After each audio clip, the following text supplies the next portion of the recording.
Bonjour mes chers élèves. On commence la première leçon de l'orthographe, les adjectifs qualificatifs de couleur. Alors, comme vous savez, les adjectifs, ils s'accordent en genre et en nombre avec le nom qu'ils qualifient. Mais cette règle ne s'applique pas complètement sur les adjectifs de couleur. Alors, quand l'adjectif de couleur est composé d'un seul mot, ça veut dire il désigne une couleur avec un seul mot, il s'accorde avec le nom qu'il qualifie. Exemple, des prairies vertes, une voiture bleue, des crayons rouges. Alors, comme vous voyez ici, verte, bleu et rouge s'accordent avec le nom qu'ils qualifient directement parce qu'ils sont composés d'un seul mot. Ils désignent une couleur, tout simplement. Quand l'adjectif de couleur contient un suffixe, s'accorde aussi avec le nom qu'il qualifie. Exemple, des eaux verdâtres, un horizon bleuâtre. Donc on a ici des adjectifs de couleur qui contiennent des suffixes. Donc là aussi,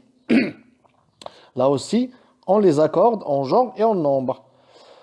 Alors, quand les adjectifs de couleur sont composés de plusieurs mots, ça veut dire l'adjectif il est composé de deux mots. Là, l'adjectif de couleur reste invariable. Ça veut dire il ne change pas, il ne s'accorde pas. Exemple, des assiettes vert clair, des wagons bleu foncé, des rideaux jaune paille. Alors là, dans ces phrases-là, on a l'adjectif de couleur composé de plusieurs mots, de deux mots, vert clair, bleu foncé, jaune paille. Là, dans ce cas-là, il reste invariable. Ça veut dire on n'accorde pas l'adjectif avec le nom qu'il qualifie. Deuxième cas, quand la couleur est désignée par un nom commun, ça veut dire, exemple, marron, orange, cerise. Donc marron, orange et cerise, ce sont des noms de fruits. Donc le marron, l'orange, la cerise. Donc là, ce sont des noms communs. Alors quand l'adjectif est désigné par ces noms communs, il reste aussi invariable. Il ne s'accorde pas. Exemple, des chaussures marron, des t-shirts orange, des yeux émeraude. Donc, comme vous voyez ici, marron désigne un fruit, orange désigne un fruit, émeraude désigne un nom commun. Donc, l'adjectif ne s'accorde pas. Il y a des exceptions. En bas, comme vous voyez sur l'image, certains adjectifs dérivés de noms s'accordent en genre et en nombre. Il s'agit de rose, mauve, fauve, pourpre, écarlate, châtain.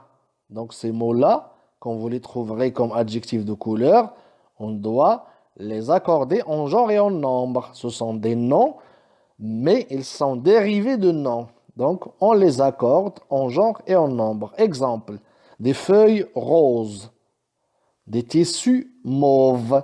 Donc là, même si rose désigne quelque chose, la rose, on doit les accorder en genre et en nombre.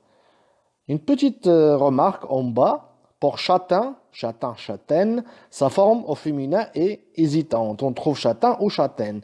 Cette fille est châtain ou châtaine. On peut mettre les deux cas, mais ce cas-là est trop rare. Merci mes amis et à la prochaine séance. J'espère bien que vous avez bien compris cette leçon. Vous pouvez aussi vous aider avec, je retiens qu'on a sur la page 197 du manuel et je vous invite aussi à lire, à bien lire et préparer la leçon dans la page 158. J'observe et je découvre. Essayez de voir les phrases et de répondre aux deux petites questions que vous avez sur le manuel. Et on se retrouve pour les exercices. Au revoir, mes chers élèves.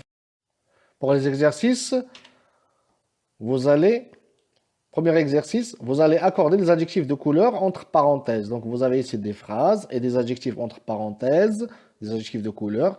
Essayez de les accorder avec les noms qu'il qualifie. Et attention aux exceptions. La même chose aussi pour l'exercice numéro 2.